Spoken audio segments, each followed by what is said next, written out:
Hello friends, welcome. If we've met before, it's great to see you again. If we have not met before, hi, my name is Taylor. Welcome to Taylor's Table Talk, because there is indeed a table here. Today we are going to do a deep dive into Our Flag Means Death, the pilot episode, even though David Jenkins once said, I don't even know why it's called pilot, because it wasn't a pilot. We were picked up to series. It should be called Stede Bonnet. But prior to this, I did rewatch episode 1, and you can see my reaction video to that, where I do give a little bit of commentary and some thoughts and opinions on it as well. It's definitely my first reaction video, and I haven't even gotten to fully edit it yet, so no promises as to how that turned out. It's a surprise for both of us. But feel free to check that out before watching this. Also, if you have not watched Our Flag Means Death yet, I highly recommend watching that first before watching this. At least watch the first episode so you're kind of on track as to where we're at. But also, keep in mind, I cannot promise that I'm going to keep this spoiler free. I'm not gonna reveal every single thing that happens in the next couple episodes, but I will be alluding to some things, so if you do not want to be spoiled, please go and watch it for yourself and then come on back here. Alright, let's get into this deep dive. I have a fair amount of things to cover because, oh gosh, I love this show so much. And yes, I've got notes. But let's start with overall thoughts. I kind of already did this in my reaction video, but I'll try not to be too redundant with everything that I say. But I do just absolutely love and enjoy this first episode. It is extremely well done in terms of being able to inform the audience and set the tone for the show without over-explaining or giving too much away within the first one. And I think that's what makes it really well done, because it really leaves you wondering what is going to happen next, what is in store for these characters. And I remember even just like when I started the show, I knew a few things, not a lot. Like I knew Taika was going to be in it, and I knew he was playing Blackbeard, and so even at the small mentions of Blackbeard, when Black Pete is talking about him and being on his crew, whether or not that is true, but even in those moments, you already are getting a very major character kind of just sitting there in the back of your head, and you're like, oh, he's gonna show up. When's he showing up? When's that happening?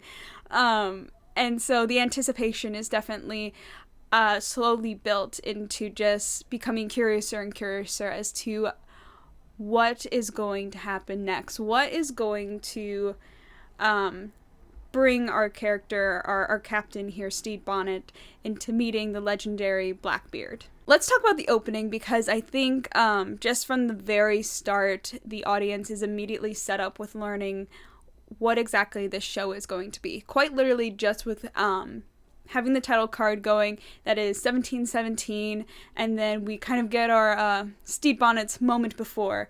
The Stede Bonnet is a wealthy landowner who has decided to abandon his comfy life to become a pirate, and then you suddenly see things did not go as planned, and you're just like, oh, is this gonna be a little goofy?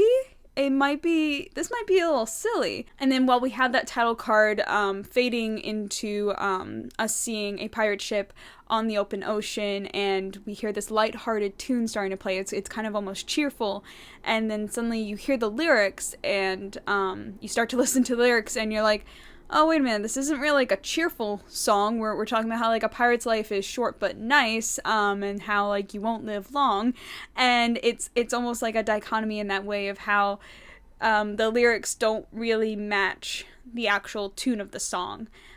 But of course the song works and the song's brilliant, but I think it also can represent this show as a whole in many ways, and how it can be very comedic and very funny, and it's a comedy-heavy show, and can be very silly and goofy. It can be all these things, but there's also a lot of seriousness that happens as well, and a lot of high stakes in many different ways, too, that the two of those things kind of balance each other out. And I think just within this opening sequence with the title card and into the song, you already kind of have an idea of, like, okay, we have, like, it's a silly, goofy show, and it's gonna be funny, it's gonna be comedic, but you know, there is a seriousness to this. There is an underlying seriousness to this. But, like, don't worry too much about it. Like, you know, kind of just dance along to the tune and not think too hard about it, right? And as the song ends, we go into this conversation with the crew as they're playing cards, and suddenly they're talking about how they've been out there for weeks with nothing to show for it. Essentially is what Black Pete says, and how he kind of rants on about, like, they should be doing the pirating things, like the things that you would expect pirates to be doing out on the seas, and how that's not what they've been doing for a while now, and like he says, for weeks, which is also a great way to establish, like, what the passage of time has kind of been for them as a crew as well. And suddenly this conversation is interrupted by Steed making his entrance, and he is coming down the stairs and making this grandiose speech being like, "What we're about to do will be perilous." And suddenly this whole entire speech evolving into him being like, and hey, if you come back from the raid mentally devastated, what do? We talk it through as a crew. And I think we as the audience can learn a lot from just this entrance. You know, we learn a lot from just looking at the way he dresses, the way he speaks, the way he holds himself, and the way he addresses the crew. And prior to this entrance, all we really knew about Steed was that he was a wealthy landowner who decided to abandon that life to become a pirate.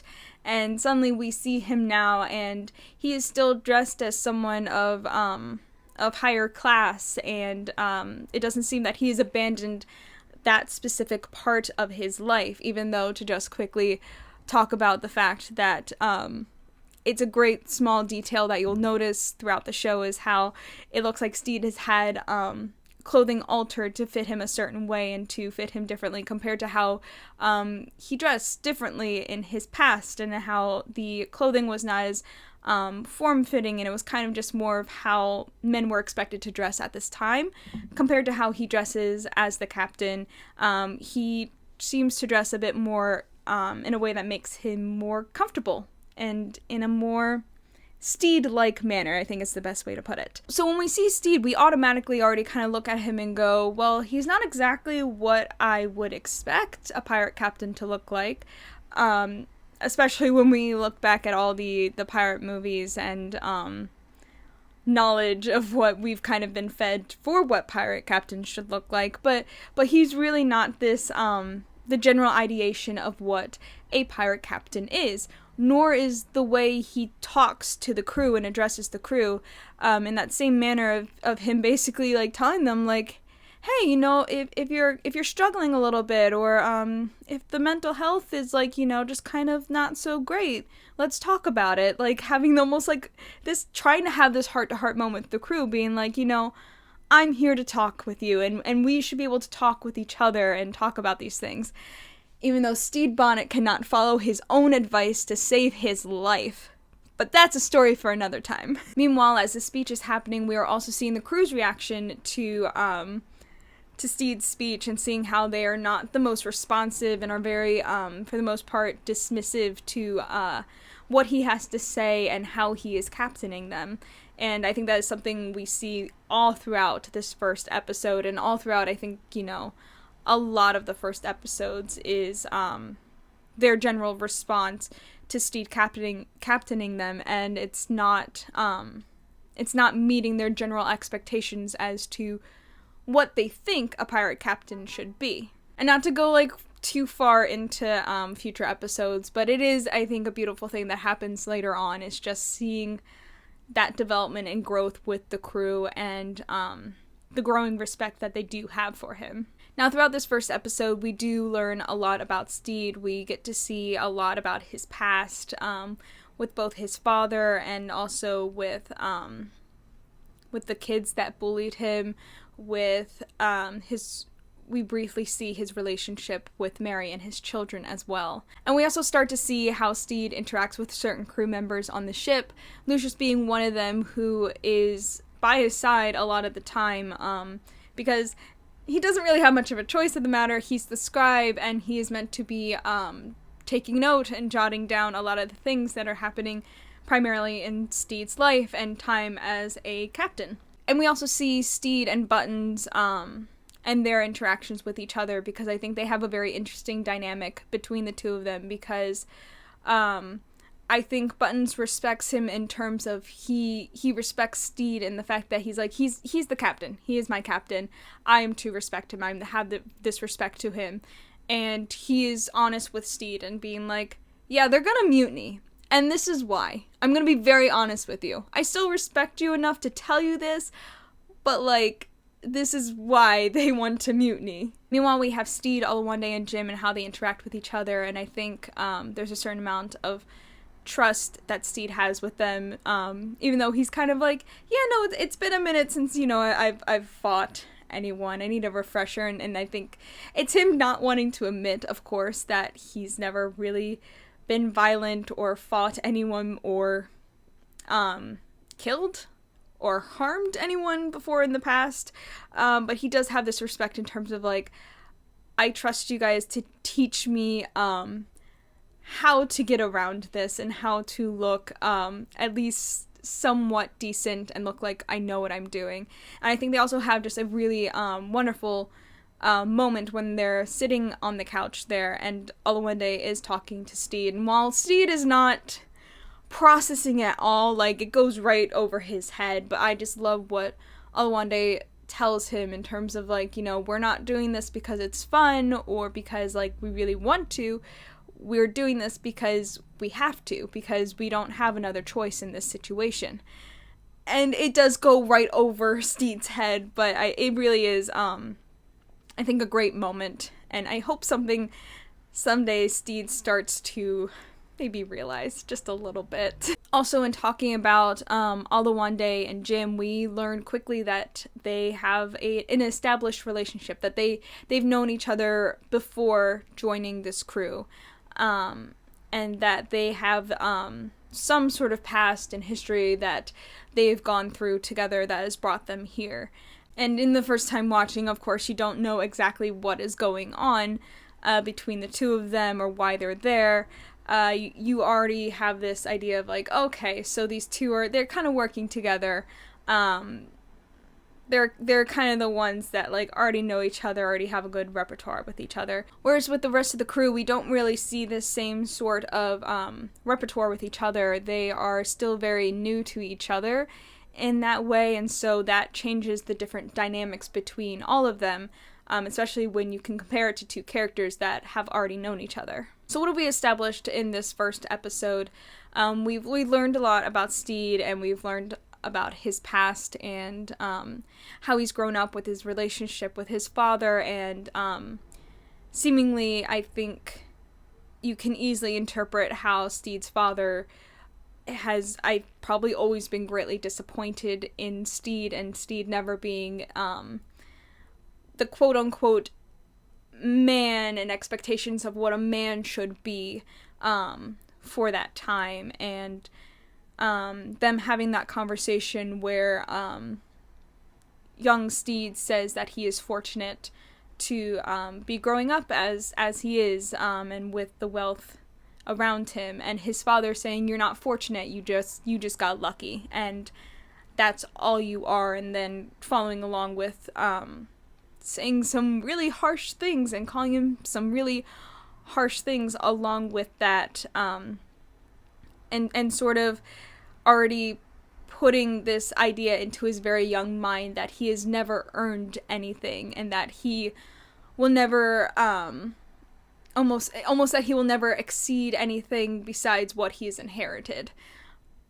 Which, you know, I would just love to fight Steed's father, because I'm over here like, man, what have you ever done?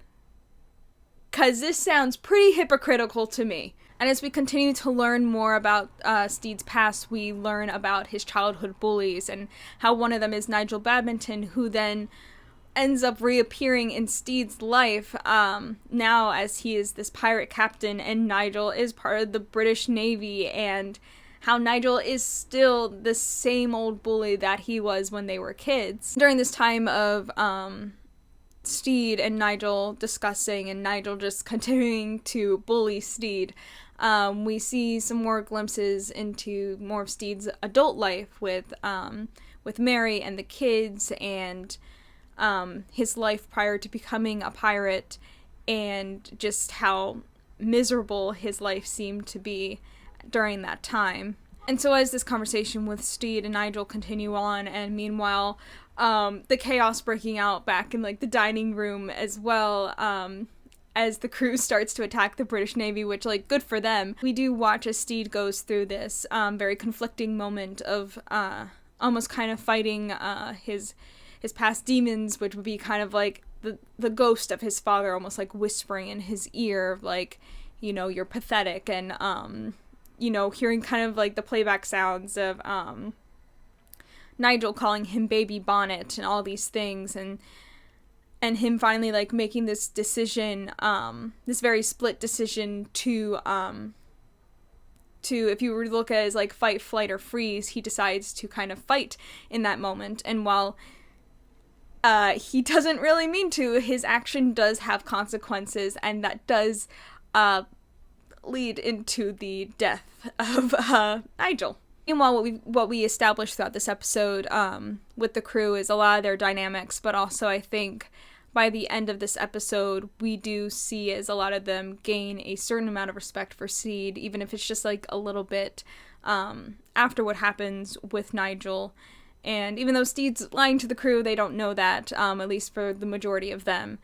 And in many ways, them gaining that tiny bit of respect saves Steed from the whole crew mutinying against him, at least for a little while longer. And I think also we start to see more relationships change and develop a little bit more after what happens with the British Navy, and how there is a bit more of a closeness and camaraderie that happens within the crew afterwards. And I think overall what happens in this first episode, there is a much more major setup for what is to happen in the continuation of this season. A lot of Steed's actions seem to haunt him in one way or another throughout this season, and we see a lot of the consequences from this episode come back later on, and they have major implications because of that. And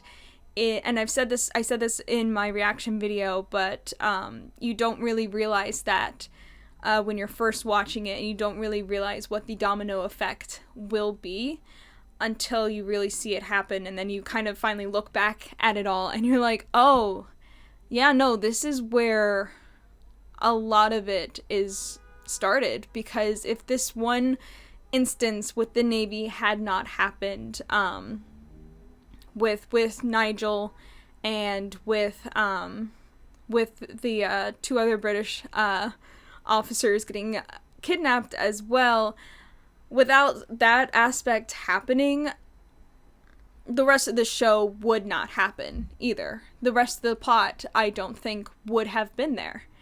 And so, yeah, it's a really big domino effect from this very first episode, as it's setting up so much for Steed and so much for the crew, but also just so much for this overall story that happens. Also just wanted to kind of take a second and talk about this show as a comedy, and the use of comedy throughout the episode. And I can't remember who called it this at Emerald City Comic Con, but someone had actually referred to the show as a workplace comedy, and I think that is the most accurate way to describe this show. It's a workplace comedy that takes place in the 1700s on a pirate ship. And I think this show, of course, is a comedy, but it really is an exceptional comedy that just utilizes such a diverse and exceedingly talented cast that are all comedic in their own ways, and I think have a very uniqueness to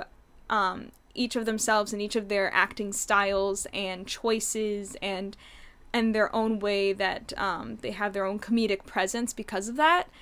And it really pays off in the end for their characters and for telling this story. Not to mention, like, all of them are just, like, improv badasses, and I know it's I know some of the cast probably doesn't even like improv like that, but but I know there's a fair amount of improv that happens in this show, and so to all the actors that had to improv something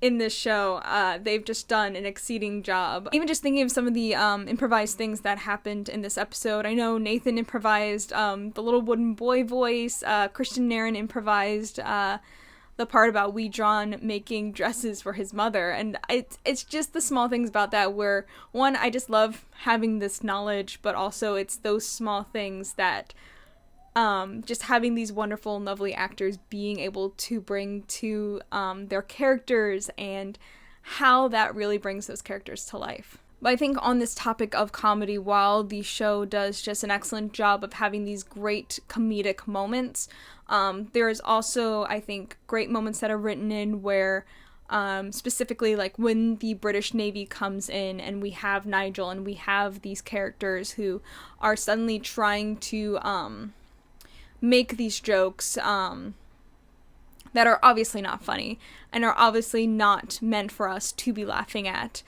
and are supposed to make you feel slightly uncomfortable because you're like, that wasn't funny, that was actually not okay, that was very uncalled for, and at times very racist on top of that. And it does, I think, for that moment have that, we go back to that balance of having comedy in the show but having those more serious moments, and it really kind of draws you in that moment of like, yeah, we are dealing with the British Navy. We are dealing with some really bad people at this moment who truly think that they are better than others and that they are elitist in this situation. And I think it is just really well done in that aspect because it does give us that beautiful balance in this show. All right, let's wrap this up, and I'm going to get to final thoughts. So I think, again, overall, I really love this episode. It is a great way to just introduce the audience and start to bring them into this world, into what this world is. And while it is simplistic in many ways, it is not oversimplified or made in a way to make the audience feel dumb in that aspect. I think it is very well crafted in a way that lets the audience start to make assumptions and start connecting dots while also still leaving space for us to kind of wonder what is going to happen next. Like I said before, I think the setup is really well done. There really is a domino effect that happens because of what happens in this episode and where it goes from there and how this affects our characters as the season progresses on. And not to be a broken record, but like seriously, what happens in this episode, if it didn't happen, if none of this happened, if the crew never came across the British Navy and never coming across specifically that naval ship that had to have Nigel Badminton on, the likelihood of the rest of what happens in this season happening, we wouldn't have had this story. And I think really this episode does a great job of setting us up with Steed and already giving us an idea about who he is, about his past, us being able to understand his character in certain aspects by understanding how he grew up, who he grew up with, and the type of people in his life and the life that he lived, so that we can start to have an understanding as to why he starts to make the choices that he makes. And I think it really already helps us start to understand his character and why he is the way he is and why he chooses to do things the way that he does and how he chooses to live and interact with those people in his life. Also, I don't think that the audience gets overwhelmed with too much information about him either. It still gives us room to breathe and to learn slowly as we go along and to take time with him as we start to understand his character. And I just absolutely love how we end this episode. I think first off with just the reveal that we have with Jim and them wearing their disguise and taking it off and just seeing them without the beard and the nose for the first time. I remember when I first watched this episode, I got so excited. I was like, I don't know where we're going with this, but please tell me more. But they do leave us on like that little bit of a cliffhanger, and it leaves you so excited and just going, I need to know. Meanwhile, we have Steed, who is reading the story of Pinocchio to his crew as he falls asleep, and I think it's just a really beautiful moment because this is the first time we really start to see this found family beginning to form. And it's something that is almost kind of alluded to where this crew and their relationship with Steed and how it grows from there, because there is a big aspect of the story that is this found family storyline. And then just to top it off is Steed reading the part where he says his wish had come true. At long last, he'd become a real boy.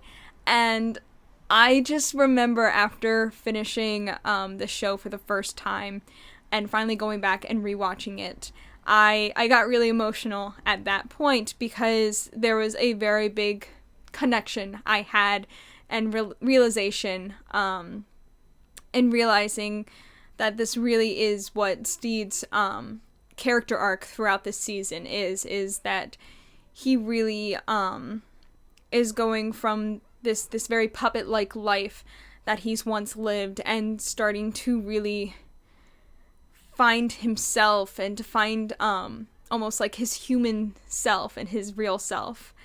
And there's a lot of beauty, I think, in just having those words at the end of this episode. All right, so that is it for this deep dive.